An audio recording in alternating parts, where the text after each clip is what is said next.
Saracen itu bidat terbesar di dunia ini. 103 ya Mas. Iya, terbesar itu. Mereka paling banyak, hampir 2 miliar mereka. Banyak sekali ya Saracen ini. Yohanes dari Damaskus ini kalau hidup itu di racun itu semua. Ya, ada lagi Pak Colin? Oke, itu aja Kak. Terima kasih atas sharingnya. Mungkin Iya, itu yang iya. menjadi pergumulan, artinya apa kan? Bukan ke sesama kita yang Kristen, tetapi artinya di luar kekristenan kita mau ndak atau bersaksi siapa itu Kristus, kan begitu Kak. Betul. Ya, jadi tetap semangat bersaksi buat teman-teman menginjili semua orang, jadilah garam dan terang dunia. Ya, kalau tadinya kita hidup di dalam dosa, masih berenang dalam dosa, mulailah bertobat ya pelan-pelan untuk menjadi garam dan terang dunia. Menerima Kristus, benih kita dapat, kita siram benih itu menjadi tumbuh.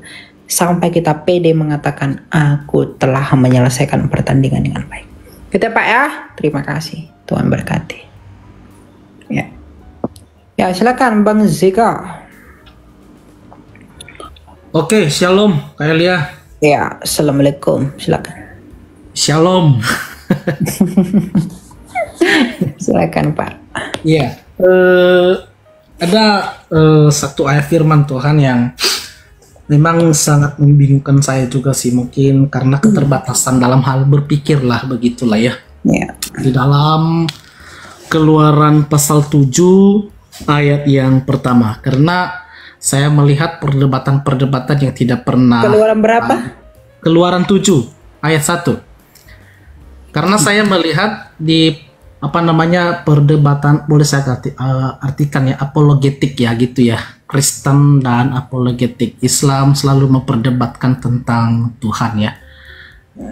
Apalagi tema yang Kak Elia angkat, binasa tanpa Yesus, dan itu sudah pasti bagi iman kita sebagai orang percaya kepada Yesus ya.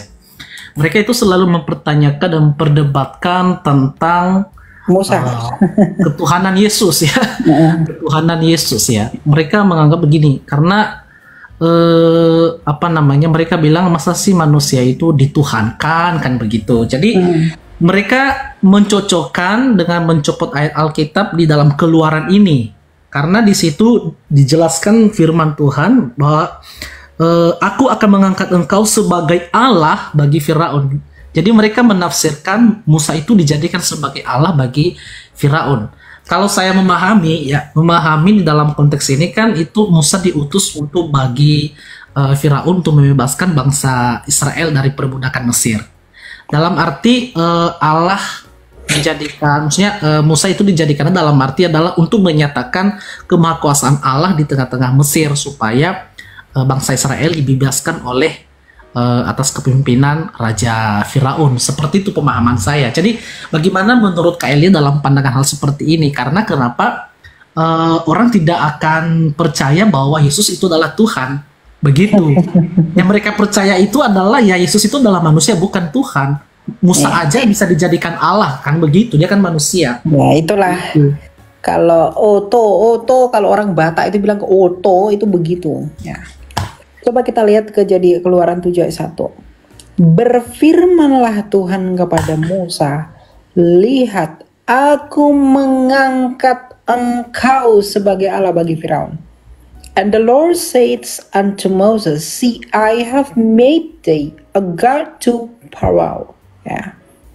Nah, di sini menjadikan engkau itu netatiha. Vayomer Adonai el Mosheri netatiha Elohim lever Aaron. Itu metatiha, menjadikan engkau. Artinya kalau Bapak menjadikan nasi menjadi bubur, ya. Artinya Bapak menjadikan, bukan nasi jadi bubur, itu esensi ya.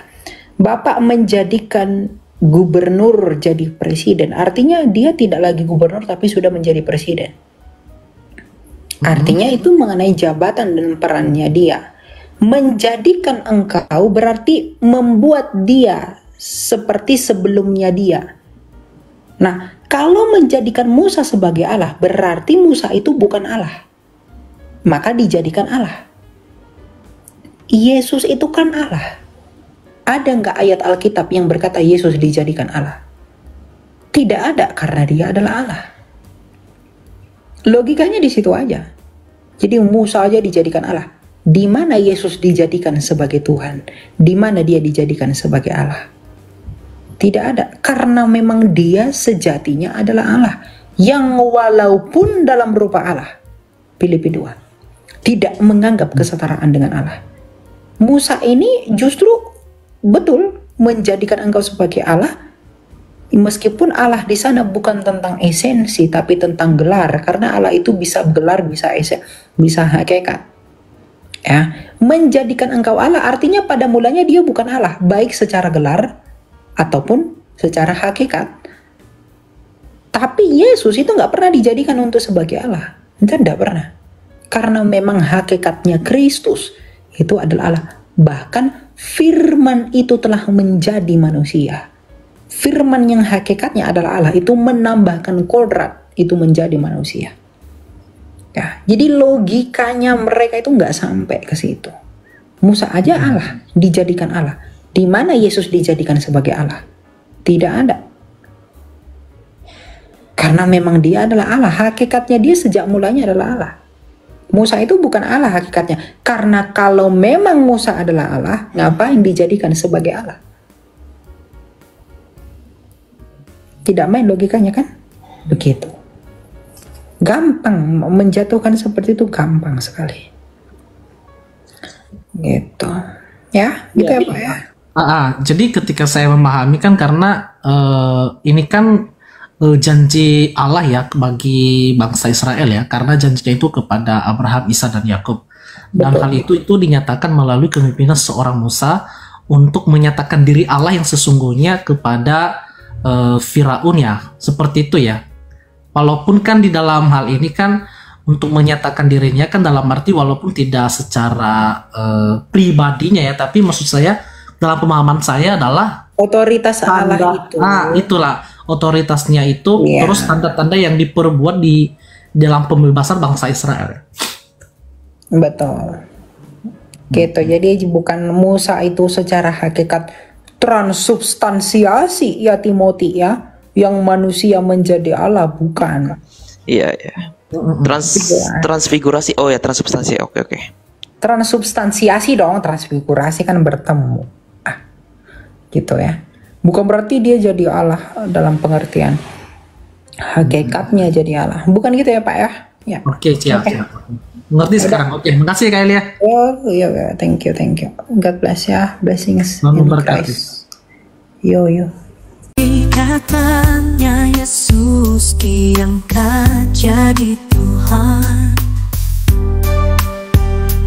Katanya Yesus itu manusia yang jadi Tuhan.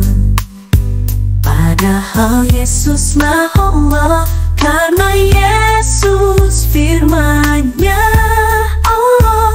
Terpujilah Allah di dalam Yesus Kristus. Terpujilah Yesus Tuhan yang hidup.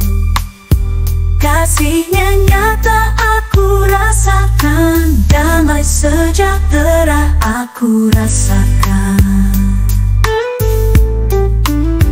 Di dalam Yesuslah ada kepastian, masuk surga tanpa masuk neraka dulu. Tuhan Yesuslah harapan diriku. Aku percaya dan aku di